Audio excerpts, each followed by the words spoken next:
네, 요 주제는 제가 작년 12월에 그 코로나 이후에 처음으로 중고등학교 교장, 그 국공립 교장이 소속되어 있는 한국중등교장협의회라고 법적 단체가 있습니다. 그 정부 단체인데요. 거기에 교장단 연수가 있었고, 대구에서 있었습니다. 그래서 한 1000명의 학교장 분들이 모인 그 동계 직무 연수에서 네, 좀 초청 연사로 되어 가지고 네, 이 특강을 했는데 당시의 타이틀 주제입니다. 그래서 교장 선생님들께 이렇게 질문을 드렸죠. 지덕체입니까? 채덕지입니까? 네, 교장분들은 뭐라고 답을 하셨을까요? 네, 지덕체로 공부를 했는데 근래에 많이 느끼는 건 채덕지가 맞는 것 같다. 네, 이렇게 얘기를 하시더라고요. 그래서, 아, 알고 계시는구나, 느끼고 계시는구나, 그런 생각을 했습니다. 인간은 어떻게 변화하는가? 네, 인간의 의식은 어떻게 향상되는가?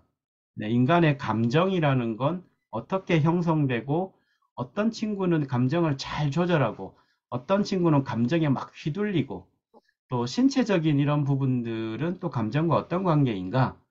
네, 이런 아주 본질적이고 근본적인 질문에 대해서 네, 수천 년의 역사 동안에는 서구와 동양이 다른 갈래로 왔었죠. 서구는 심신이원론, 몸과 마음은 분리되어 있다. 동양은 심신일원론, 몸과 마음은 하나로 연결되어 있다.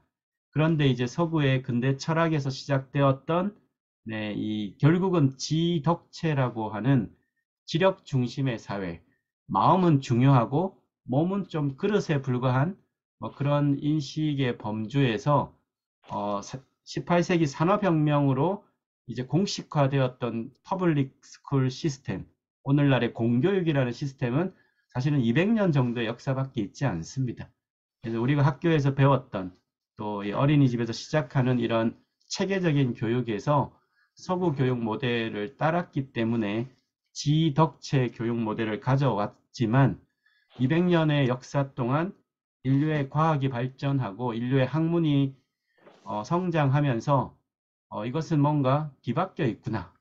그래서 지덕체가 아니라 채덕지라고 하는 순서를 지금은 얘기를 하고 있다. 그래서 지금 IQ를 얘기하지 않는다는 거 아마 다들 아실 겁니다. 하지만 아직도 IQ를 얘기하시는 분은 공부 잘하면 머리가 좋다고 하고 공부 이외의 걸 잘하면 재능이 있구나 이런 표현을 여전히 쓴다는. 근데 대한민국 지금 어느 초등학교도 네, 어느 교육 단위에서도 집단 IQ 검사를 하지 않습니다. 그걸 공식화하고 있죠. IQ가 미국에서 아주 확대되었던 그 1980년대, 90년대조차도 네, 이 IQ에 좀 나름의 반기를 들었던 네, 오늘날 IQ 100년 역사를 무너뜨렸다는 이 다중지능의 설계자 네, 하버드대학의 하워드 가드너 교수도 아이들 제각각 갖고 있는 이 마음 능력을 들여다보길 원하는 그 의도에서 프레임 오브 마인드 이게 다중지능 1983년도에 저서의 타이틀입니다. 그래서 인간은 이렇게 여러 개의 지능이 있는데 어떻게 숫자로 그렇게 일렬로 세울까에 대한 지구상에 태어난 모든 아이들은 제각각의 특별한 마음 능력을 발견해 줘야 한다. 교사와 부모의 역할이란 건 네, 그런 마음 능력을 스스로 가능하면 발견하게 해주고 그걸 가이드한 역할이다. 그래서 83년도에 7개를 냈죠. 10년이 지나서 네, 8번째 지능인 자연지능을 냈습니다. 이게 10년이 지나서 냈다는 거를 우리가 주목할 필요가 있죠. 즉 93년도 인터넷 시대가 본격화되고 학교 현장에서 자연이 멀어지는 현상들, 지금은 뭐 흙을 밟지 않는 아이들 이런 얘기조차 나오는데요. 그랬을 때 아이들의 마음 능력이 감퇴될 위험성이 있다. 이런 걸 얘기를 했고 그 다음에 마지막 9번째 지능으로 네, 이 실존 지능 감자꺼 어딨나 네, 이런 감자꺼 것도 얘기를 하고 있죠. 감자꺼 줘? 네, 아야 어유, 네, 우리 감다 사람들이 많이 들어오신 것 같으네요. 음소거를 해주시면 감사하겠습니다. 네, 그래서 지금은 8 플러스 2분의 2 지능이라고 얘기하고, 최근에 이 하워드 가드너 이후에 존 레이티라는 또 하버드대 교수는 우리나라의 이제 체육 교과 시간을 늘리고 뭐 이런 여러 가지 지금 초등학교에 학생 스포츠 클럽을 만드는데 적지 않은 기여를 한 인물인데요. 머리 나쁘면 몸이 고생해. 이러는 건 옛날 얘기다. 몸을 쓰지 않으면 머리가 고생한다. 네, 채덕지의 여러 가지 학문적인 흐름을 보고 이렇게 이제 얘기를 하고 있습니다. 그래서 우리나라 교육부에서도 이 존 레이티 교수를 초청까지 하면서 많은 것들을 해가고 있는 이런 흐름들. 지금 유아 교육이 이제 놀이 중심으로 바뀌고 초등학교에 학생 스포츠 클럽이 생기고 중학교에 자유학년제가 실시가 되고 고등학교에 고교 학점제가 실시가 되는 이 전반적인 흐름을 관통하는 것은 지덕체의 흐름이 패러다임이 바뀌고 있다는 것을 우리가 인지를 이제 해야 됩니다. 이 근본적인 그렇게 가져가게 만들었던 것 중에 하나가 인류의 학문 중에서 생물학의 발달, 뇌과학의 발달 때문인데요. 인간은 근본적으로 식물이 아니라 동물이라는 사실을 우리는 알고 있는데 이것이 의미하는 바를 잘 모를 때가 있습니다. 동물과 식물의 근본 차이는 개체 전체가 움직일 수 있느냐, 움직이지 못하느냐의 차이죠. 동물의 동자가 움직일 동자죠. 이게 라틴어로 애니마, 움직인다는 뜻입니다. 애니메이션, 움직이는 영상, 애니멀, 이게 동물의 뜻이죠. 그래서 나이가 들수록 움직임은 줄어들게 될 수밖에 없죠. 움직임이 멈추면 생이 마감되는 것이 동물입니다. 식물은 그것이 아니죠. 그래서 동물에서 출발을 하는데, 그래서 근본은 제가 개인적으로 굉장히 좋아하는, 즐겨하는 사진인데요.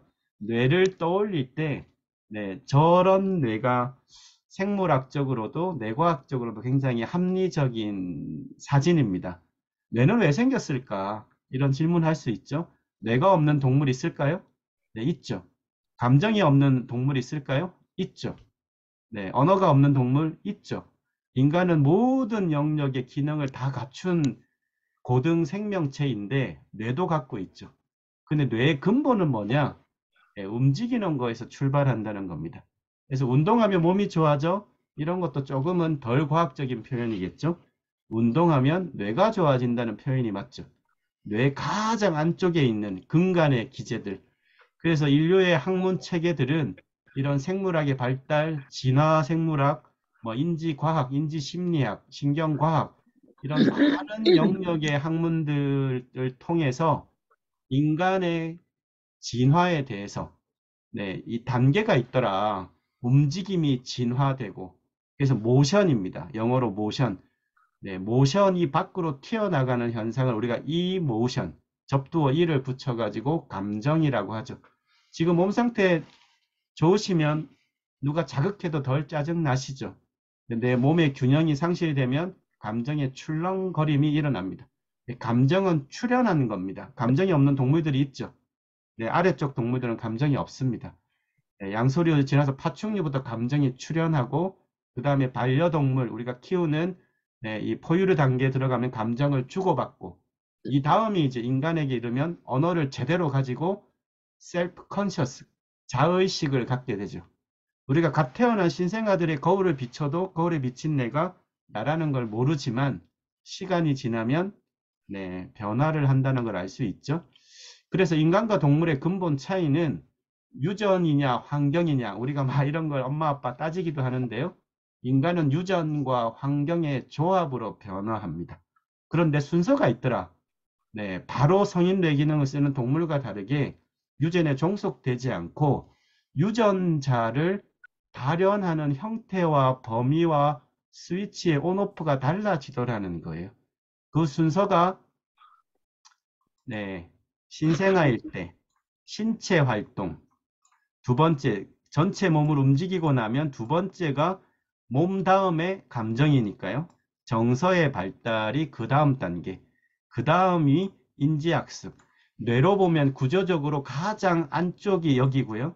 두 번째 중간층, 마지막 바깥쪽을 담고 있는 게 인지학습입니다. 즉 안의 것이 바깥쪽을 떠받치는 형태라는 거예요. 안에 게 제대로 형성이 안 되고 위에 게 적층이 이루어지면 균형이 상실이 되겠죠. 그런 부분들이 문제가 커진다. 오직 인간만 이런 발달 체계를 갖는다는 겁니다. 태어날 때 3, 400g이었던 뇌가 신생아의 뇌가 성인이 되면 12년이 지나면 네, 무려 1.4kg, 4배가 커지는 그 과정에서 무슨 변화가 있겠습니까? 네, 단 한 번의 좌절, 단 한 번의 뭐 이런 여러 감정의 충돌, 단 한 번의 스트레스, 그것이 어느 순간 트라우마가 될 수도 있고요. 성인은 트라우마를 당해도 견뎌갈 수 있는 가능성이 있지만 아이 때는 다르죠. 왜? 두뇌가 아직 인지학습, 전전두엽 발달이 이루어지지 않았습니다. 제어 능력이 없다는 거예요. 네, 외부의 자극에 무차별적으로 노출되어 있는 환경이라는 거죠. 오직 인간의 두뇌 발달 특징입니다. 다른 동물과 다르게. 그래서 너무나 중요한 뇌를 공부하면 공부할수록 국가의 모든 인적 자원이 가장 투입되어야 될 곳은 고등학교가 아닙니다. 뭐 고등학생 되면 알아서 하는 거죠. 중학생 외계인의 뇌라고 부르죠. 미국에서는 좀 중요한 시기죠. 전전두엽의 마지막 공사가 일어나는 시기니까요. 그렇지만 더 중요한 건 초등학교고요. 초등학교보다 더 중요한 건 네, 유아기죠. 네, 유아기에 모든 국가의 자원이 투입되는 게 저는 개인적으로 타당하다고 생각을 합니다. 그래야 국가의 미래도 있고요. 개인의 이런 가능성과 가치 형성에도 유아기만큼 굉장히 효율적이지 않습니까? 네, 성인대 해봐야 네, 말 안 듣습니다. 네, 사춘기 시절에 너무 말을 잘 듣는다. 좀 이상한 거죠. 말을 안 듣는 게 사춘기입니다. 두뇌가 그렇게 되어 있습니다. 공사를 하니까. 그런데 가장 아래쪽일수록 너무나 중요하다.